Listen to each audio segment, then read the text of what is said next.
everyone. Let's have more news about the Warriors. But first, don't forget to subscribe to the channel and leave a like. It was an interesting season for the Golden State Warriors as they went from being out of the playoff race early in the season to looking like a title contender after adding Jimmy Butler at the trade deadline. Of course, Golden State's season came to a disappointing end in the second round of the playoffs as they lost in 5 games to the Minnesota Timberwolves after Stephen Curry suffered a hamstring injury in Game 1. Now the Warriors enter a crucial offseason as they try to build around their aging core of Curry, Butler, and Draymond Green, and they also have a key decision to make on whether they want to keep Jonathan Kuminga, who is a restricted free agent. Either way, the Warriors need to upgrade their roster, especially the center position, if they want a chance to compete for a championship next season. With this in mind, Bleacher Report's Greg Swartz recently released his top 3 dream offseason trade targets for the Warriors. Swartz's list is headlined by Sacramento Kings star Domantas Sabonis and also includes Derek White of the Boston Celtics and Kobe White of the Chicago Bulls. For Sabonis, he would be a great fit on Golden State's roster, but the Warriors would likely have to move Green to acquire him due to salary reasons. Despite this, Sabonis would fill a massive hole the Warriors have at the center position, as he would give them a great scorer, rebounder, and playmaker next to Curry and Butler. Derek White would also be a great fit, as he would give the Warriors a great scorer and defender next to Curry in the backcourt that could elevate them to a title next season. Now, let's go to another video. Don't forget to leave a like. Longest time have been wanting to add size to the front court in the Bay Area. Well, on today's show, we're doing that for you. We got rumors on signing Brook Lopez in free agency, as well as trading for Kristaps Porzingis to give Golden State 2 brand new 7-footers. True 7-footers. Also guys who can space the floor as well. And the reason that we're talking about these guys on today's show is the Warriors have a size issue. They do not have many players who I feel comfortable helping or complimenting Steph Curry, Jimmy Butler, and Draymond Green, who isn't even on this list, as some of the guys who could battle down low in Golden State's front court. Quentin Post, the only true 7-footer on the roster. He is coming off of a rookie season where, yeah, he showed some good flashes, but that has a lot of steps to take in his career to be a valuable rotation piece. Trey Jackson-Davis was in and out of the Warriors rotation all season long, got some looks in the playoffs when Curry went down, but is he a part of the long-term future? Murky at best. Kevon Looney is an unrestricted free agent this summer, so the top 3 guys we've already talked about are not even guaranteed to be part of the Warriors rotation, let alone or even the roster next season. Then you have Jimmy Butler and Jonathan Kuminga, who we know is likely on his way out of Golden State. These 2 guys I don't really view as true front court giants, and Golden State's best center on the roster, like I just mentioned, Draymond Green, isn't even the 5th tallest player on their roster. At the end of the day, Golden State got bullied down low in the playoffs on the glass, points in the paint, just overall were outmatched physically. They need to add more front court help, and I think the 2 players that we're going to talk about on today's show can do that for them. But if you want the Warriors to add more size, you got to make the front office hear us, because they clearly have not done it over the past couple of seasons. They've been prioritizing small ball. If you want them to go get some true tall trees out there for Golden State's front court, go down below and like the video. Smash the thumbs up icon so Mike Dunleavy and the front office see this video. All right, let's talk about it. Signing Brook Lopez. Multiple insiders and analysts have hinted and linked Brook Lopez to the Golden State Warriors in free agency this offseason, and it's looking and trending towards Brook Lopez and the Bucks not being a relationship anymore. That they look to be splitting, as Lopez is 37 years old, and the Bucks don't look to be in the contender status that they thought they would be in when they traded for Damian Lillard. Bobby Marks of ESPN said this about Golden State's free agency pursuits. He said, I think the one name to keep an eye on regarding that center position is Brook Lopez. And we've heard from not only Bobby Marks, but also Shams Charania over at ESPN saying that Golden State is going to be prioritizing a center as well as a playmaking, defending, scoring wing. Just, I guess, a 5-tool player on the wing. But we're talking about the front court today.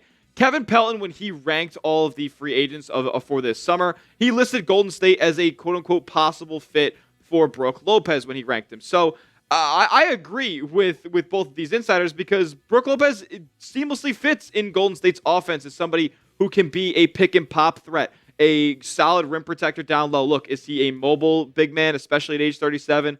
Absolutely not. Is he going to get caught in switches in the high pick and roll?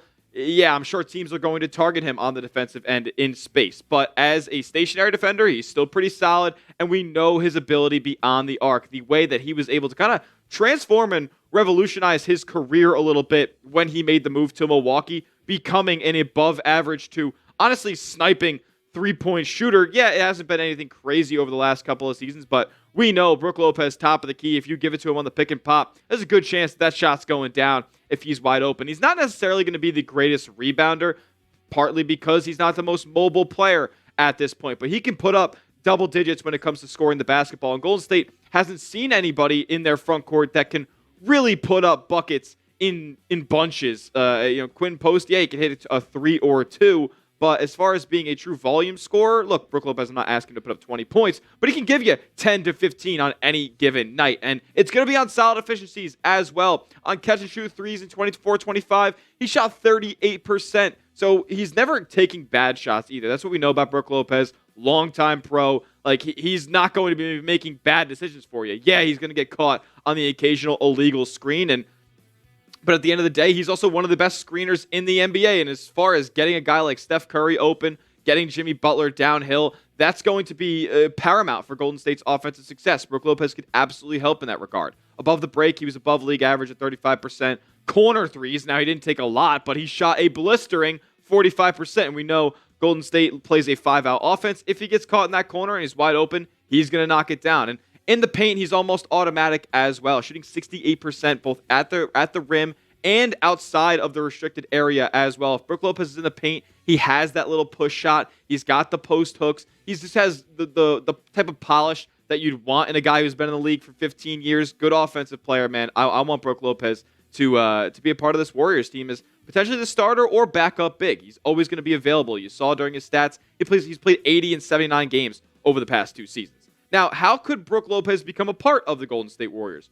With him being an unrestricted free agent, and if the Golden State Warriors, they definitely want him on the roster, they could sign and trade for him. They could throw away a second-round pick or something like that to Milwaukee to guarantee him. But if Brook wants to come to the Bay Area, then the Golden State could use any of these available exceptions as well, because we know they don't have actual cap space to go out there and just absorb a contract. So they could use their non-taxpayer mid-level exception, anything up to $14.1 million. Some people are suggesting that that's what Brook Lopez would have to be signed to. I'm not so sure, though. With his defensive limitations now in space, could the Warriors maybe get him to take a hometown discount to take the biannual exception of $5.1 million? Remember, Brook Lopez went to Stanford. This would be a little bit of a homecoming for him to Golden State. Could he take a little bit of a discount to play with one of the best players of all time and get a ton of open looks? Maybe that's possible. If you wanted to do the sign and trade, maybe you use the $8.8 million trade exception and a second-round pick to go get Brook Lopez. So what do you guys think? Should the Warriors sign Brook Lopez with the array of possibilities that they could do so? Type S for sign, type P for pass. I'm trying to hear from Dub Nation on whether or not this is a center you guys would feel comfortable with starting potentially next season. I would say sign Brook Lopez if I'm the Golden State Warriors. And I kind of think it happens with you when you take in the combination of him and his Stanford and Bay Area roots, as well as the ability for him to seamlessly fit in this Golden State offense. I'm all in on bringing Brook Lopez to the Warriors. Like, he would see so many wide open opportunities at the top of the key. Like, think about how many times we saw Quinn Post open from 3-point range. Brook Lopez would probably hit a higher percentage of those shots, and he could serve as a mentor with on just a 1 or 1+1 type of deal for Brook Lopez. That could be used to kind of usher in Quinn Post down the line to be the long-term answer for Golden State at the center position. I think he would be a fantastic player to mold his game around, and he would obviously provide and give Golden State really solid production next season. All right, let's talk about Kristaps Porzingis now, though, because I don't think it's just going to be one player added that Golden State, kind of bolsters their size with. I think it's going to be multiple this offseason. So how about sign Brook Lopez and trade for Kristaps Porzingis? There are rumors and rumored interest between Golden State and the Latvian big man. So is it worth the gamble with what we saw from KP in the 2025 NBA playoffs? Well, Brett Siegel had this to say to kick things off. He said the Golden State Warriors have long been viewed as a potential destination for Porzingis before he even joined Boston in 2023. It is no secret to anyone that the Warriors will be seeking immediate frontcourt protection or production since he doesn't carry any long-term financial restraints, Porzingis could fill an immediate gap next to Steph Curry and Jimmy Butler. Look, we saw how much of a cheat code kind of like Porzingis was for the Boston Celtics, especially in their playoff run to win a championship back last year. Like, they didn't even need him for that entire run, but when they were able to have him ready to play for game one of the finals, he comes in, plays 20 minutes, drops 20 points, like 10 rebounds, goes on that spurt in the first quarter that basically just told the Mavs, you can't win this series. Porzingis is absolutely still a dominant player when he is healthy and when he is in his rhythm. And at this point, yes, with the uncertainty behind his health, it's a gamble. But any gamble or any move at this point for Golden State is a gamble. With Steph Curry at 37 years old, with Jimmy Butler at 36 years old, like any move you make at this point is going to be one that you think can help those guys win a championship. And if it doesn't, then you struck out. But you only have 1 or 2 seasons left with these guys playing at the highest level. And any move that you make to try to improve the roster around them is going to be a gamble at this point. So why not take a swing on Porzingis, who helped Boston winning a championship last season? Look, man, say what you will about his postseason production. In the regular season this year, albeit when only 42 games played, he still put up 20 points per game. Solid numbers rebounding. That's not his best trait either. But we know, as long as you have bodies down there for Golden State, Brook and or Porzingis, we got guys who will track down rebounds as well. Like Jimmy Butler, Draymond Green. Like those guys will hunt down boards and possessions as well. They just need more guys alongside them to help in that regard, help box out some other big bodies down low. Porzingis, over the last couple of seasons, yes, he has not been the most available player. If you're asking him to go out there and qualify for all NBA awards, he's probably just not going to do it. But the numbers when he is out there are phenomenal. He upped his three-point efficiencies to 41% this season. That's fantastic. And he's been an above-average three-point shooter his entire career. He's a total demigod. Like, people talk about Wembanyama being this revolutionary player. Like, yes, Porzingis is never going to reach the heights and never really had the ceiling that Wemby does. But this is a demigod type of player. This isn't something that grows on trees. A true 7'3", like, guy who could shoot from 35 feet out. Porzingis can do that. But when the postseason came around and the illness that he suffered back in March that kept him out for a couple weeks came back up, he basically zapped the entire basketball skill set away from Kristaps Porzingis. It truly felt like Space Jam out there. He couldn't score in the double figures. He was atrocious from three-point range. 4 of 26. Like, he couldn't even hit a shot from inside the paint either. He looked totally out of whack, could not move on defense, and just according to head coach Joe Mazzulla from Boston, like, he couldn't breathe out there. So clearly something was wrong with Porzingis, and if he was healthy, I'm sure he would have produced to the level that Boston Celtics fans for the past 2 seasons have been used to. But it seems at this point that Celtics fans are going to remember Porzingis for his terrible end of his Celtics tenure. But I wanted to go to this tweet that I saw on Twitter where, shout out to Samo the Cat, I'm sure he's a Celtics fan. He said Kristaps Porzingis has played 99 regular season games for the Boston Celtics. In those games, he's averaged 20 points, 7 boards, and 2 blocks per game. His box plus minus is a plus 4.9, which would make him a top 15 player in that category in the entire NBA, which is just how good your team is when you're on the floor. Like, in the postseason, are we really judging his entire body of work based on what we just saw for 2 weeks when he was clearly hampered by a long-term illness? I think with his value at its lowest right now across the league, this is like a perfect time to be going out there and trading for Kristaps Porzingis. Look, he can provide as a third or secondary scorer on this roster. And yes, he makes $30 million, but that money's coming off your books next year. If this all doesn't work out, they can go out and maybe get rid of him and not see any issues with that. They can go out there and still have financial flexibility to add for that last ride in 2027, 2028, or excuse me, 2026, 2027. I'm going to bring up a Kristaps Porzingis trade idea in just a moment, but I could not let you guys not get hooked up with this crazy deal over at Fanatics. You see this jersey that the Warriors wore all season long? Well, it's 50% off with this link right here, chatsports.com/Curry City. Go get yourself hooked up with a Curry jersey for $60, literally half off. Get yourself dripped. This jersey's only going to be used for 1 season, so get yourself an all-time Warriors relic. It's a sick one.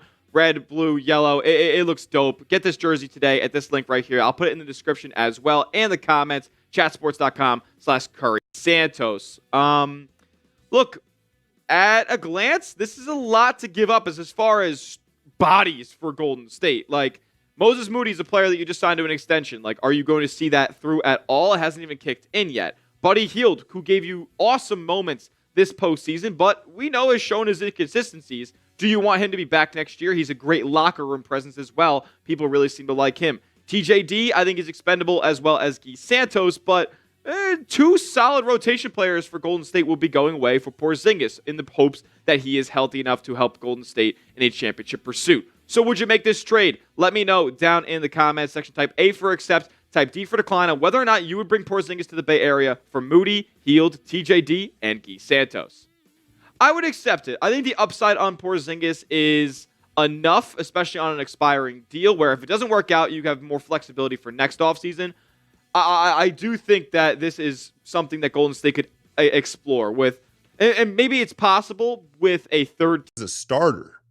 Now, in an ideal world, he's probably more in that GP2 role, right? Where 6th, 7th guy comes off the bench, defends, spots up in the corner, that type of role. But we don't live in an ideal world. And so, yeah, hopefully, that Moses' thumb is better. And again, we talked about Steph's thumb all the way into these playoffs and throughout these playoffs. And hoopers, like your thumb, and you don't even have to be a hooper. When you hurt your thumb, you realize, like, man, that my thumb is way more of my hand than I had realized. You take it for granted, but it really is kind of like half your hand, the way we're designed. And so for a shooter to have an injured thumb on their shooting hand, he has an absolute legit excuse to why he didn't look like Moses Moody in the playoffs, why he couldn't shoot the ball. Brandon Pajemski underwent debridement surgery. Am I saying that right? On Tuesday? Essentially, it's an arthroscopic surgery where they remove debris and inflammation in his left wrist. Again, shooting hand for Pajemski. And I'm not surprised at this one, in the sense of he's had that wrist wrapped for a lot of the season, and he takes so many falls. He hits the ground so much, landing, bracing yourself on your wrist and stuff like that. And so, not that I knew he needed surgery or was injured, but not startling considering his playing style. And the thing to me is, with Pods, his wrist, his release is everything in his shot. When he sticks the follow through, well, let's go with the left here, even though it looks weird for me. Like when it's his wrist snap, sometimes it's too violent and he snake bites it and pulls it back. In my studying of his game, watching him for 2 seasons now, like, to me, when he's in rhythm, when he's making shots, it's the smooth follow through on the wrist. And so, hopefully there's, again, no repercussions of this injury, and he maybe gets more range of motion in that shooting wrist to stick the follow through, because, both he and Moses just didn't shoot well in the playoffs. I don't think we can write it off to all of this. This certainly gives them both legitimate excuses, but I think also the size, the physicality, and the playoff defense affected them as well. 2 matchups with these jumbo front courts, certainly didn't help. And again, I'll kind of echo the same sentiment about Moses, where, like, okay, Pods, he may remain a starter. I'm fine with it. But again, in an ideal world, really, Pods and Mo are our second unit backcourt. But again, we don't live in an ideal world. And the reality is that we're going to need both Brandon and Moses to be around 40% three-point shooters. Now, I'm not saying they got to be at 40, but 37, 38, we need them to be efficient three-point shooters for the juice to be worth the squeeze ultimately, if they're going to play heavy minutes. That said, when you talk about the moves this summer, making moves, making deals, you heard Shams the other day say this may be the craziest offseason we've seen in the NBA as far as trades being made. All these teams are going to ask for both of these guys. I'm not saying as a centerpiece in a trade, but they're 2 young rotational players on value contracts. And you see where the league is headed. Everyone's ducking that second apron. You look at this Pacers and Thunder, and we'll talk about them here in a second, where the league is headed with depth and over, star power. And so I'm not saying, that you throw them into a deal. They certainly can't just be a throw-in, but if it makes sense, it makes sense. I wouldn't be shocked if either one of them were involved in a big deal to land a player that the Warriors covet. Not saying I want it to happen, but again, these teams, when these negotiations are happening and how complicated the CBA is, where you have to make multiple player trades. These one-off trades are very difficult now with the way things are headed. Teams are going to be asking for Paz. They're going to be asking for Moses because of their value. They can play right away, and their ceiling because their trajectory. So that's that. But ultimately, I feel better with the news because they don't sound like they're the type of surgeries where, again, it's going to linger and it's going to be a problem. And now it's kind of two legitimate excuses for both of our young guys and why they shot the ball so purely. I don't want to put it all on that, but it's like, especially with Moses, right? It's like, okay. How can you not make a shot anymore? And then it got in his head and then he couldn't, he was indecisive and it was bad, right? But now it makes sense. And Pod's getting the wrist cleaned up. Hopefully he can get back to shooting the way he did towards the end of the year and continue to develop that mid-range game. Underdog. You can use the code Alchemy for 50% bonus on your first deposit, up to 1,000 credits. They're running boosts the rest of these playoffs. You can check every day. I've hit a couple in a row. For this Game 5 Knicks-Pacers, I am going to go Brunson higher than 7.5 free throws. Back in the Garden, I expect him to, that's not asking a lot with his playing style. And then I'm going to go, how about Benedict Mathurin entering the chat in that Game 4 where he just came, he's been really bad. He's a volatile player, right? He's a volatile player. And I was cracking up. I had a breakdown of this on my Patreon where, listen, I went in on the Knicks and how I feel. I'm not a fan of Brunson ball. I'm not. I respect how effective he is. I don't like watching it. And I don't believe that it's a winning recipe ultimately, as we're finding out on this stage. But Mathurin, I expect him to have another solid game higher than 6.5 points. That's Underdog. You can click the link in the description, play it with boosts, play it with me, support the channel. But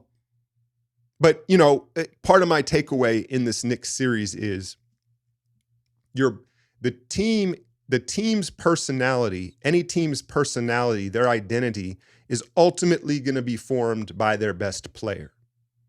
And when you look at the Knicks and how Brunson dominates the ball, it breeds an identity of selfishness.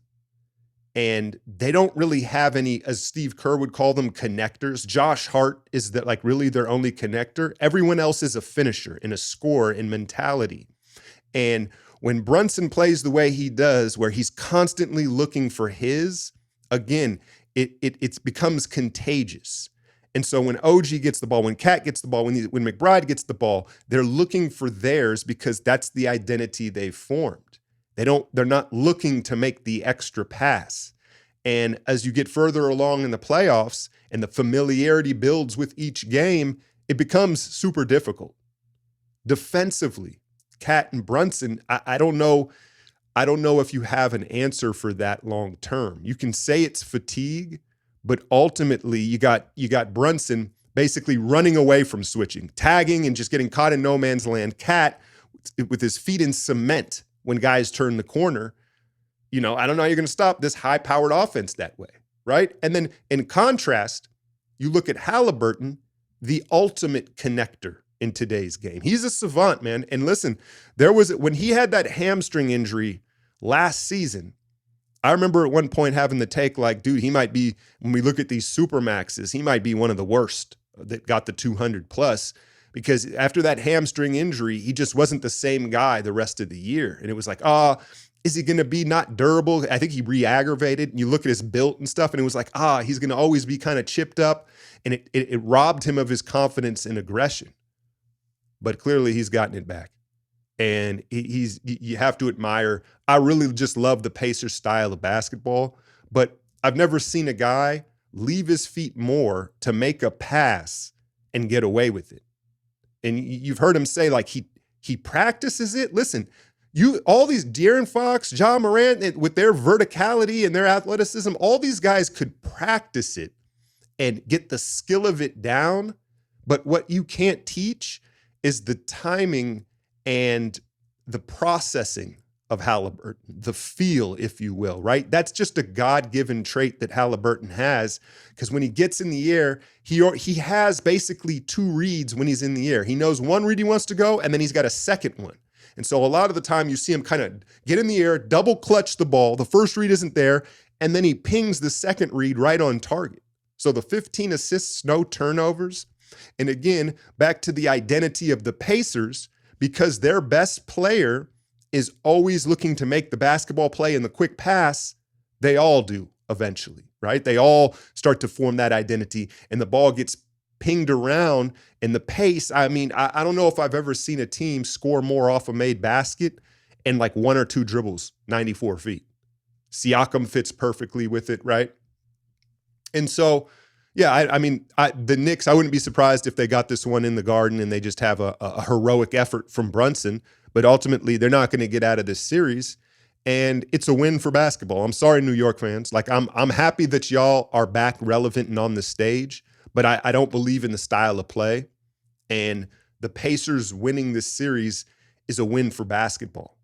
And then you're going to get this Thunder Pacers series where I know ESPN and the NBA, they're probably not thrilled about the potential ratings of the series, but the real hoop heads, the purists, this is an exciting series because you've got the best team defense in the Thunder.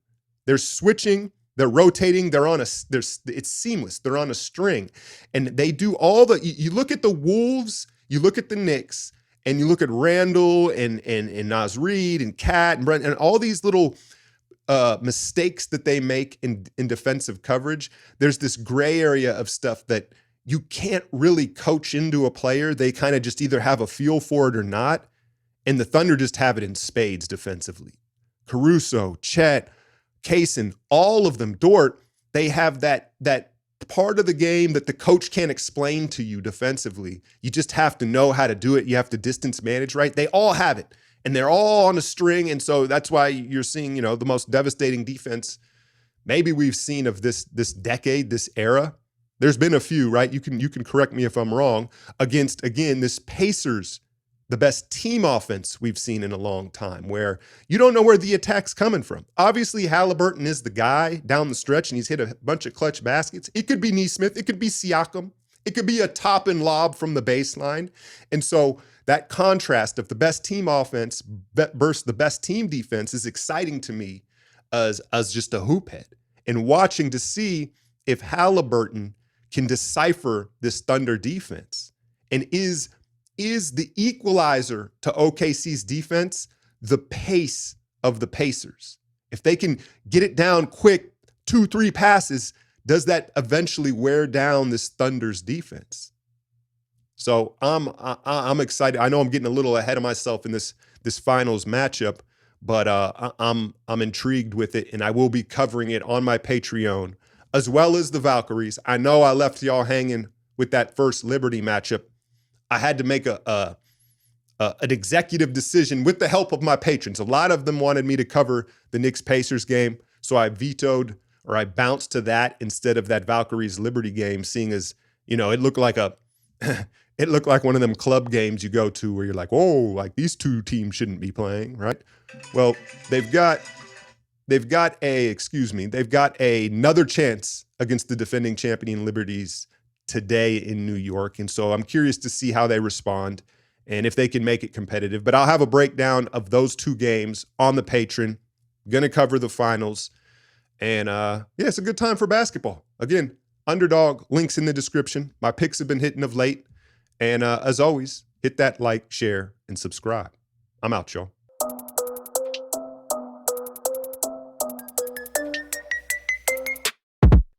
Recently, ESPN's Kevin Pelton noted that Myles Turner may end up having too high of a price tag for the Indiana Pacers to keep him this summer. If that ends up being the case, it could be the perfect opportunity for the Golden State Warriors to finally find the solution to their big man issues. There's no question that when it comes to the Warriors roster, a significant upgrade is needed at center. This has been the case for many seasons, but it's especially going to be important if Golden State wants to squeeze one more championship out of Stephen Curry and Jimmy Butler. In all honesty, a real option at center would do a lot to get the Warriors back to the level of a true championship contender. It's very easy to say that adding another superstar level player would catapult Golden State back to the NBA mountaintop, but I don't even think that option is necessarily the end all, be all. Truly, I think a workable option at center is what the Warriors really need. Think about it. What did Golden State have during their dynasty years? In 2015, 2017, and 2018, Andrew Bogut and Zaza Pachulia played their roles to a T, bringing the whole equation together and making Stephen Curry, Klay Thompson, and Draymond Green all operate at their most efficient level. In 2022, Otto Porter Jr. and Kevin Looney played the majority of minutes in the front court on the way to winning a championship as well. The point here being you don't even need to add a Giannis Antetokounmpo for this roster to be maximized. What you need is a big man who can provide interior defense and be an offensive connector that will open up the Warriors' attack. If Myles Turner is available, he'd be as close to a perfect option as you could get. And you, fan, what do you think about Myles Turner's situation? Leave your opinion in the comments.